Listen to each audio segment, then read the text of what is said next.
Welcome to the PC Error Detective YouTube channel. In this video, I'll guide you through how to change partition size in Windows 10 step by step. Whether you want to shrink a partition or extend it, this guide will help you get it done easily.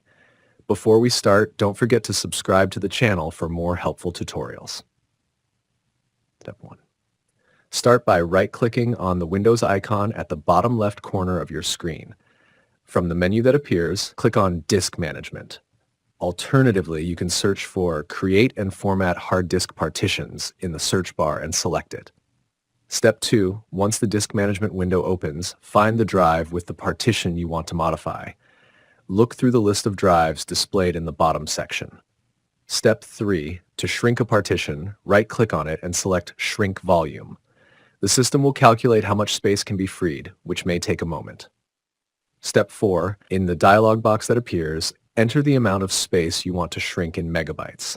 For example, if you want to shrink by 60 gigabytes, enter 60,000 megabytes. Step 5. Click on Shrink. Once the process is complete, you'll notice unallocated space displayed next to the original partition in the disk management window. And that's it. You've successfully adjusted your partition size. Thank you for watching.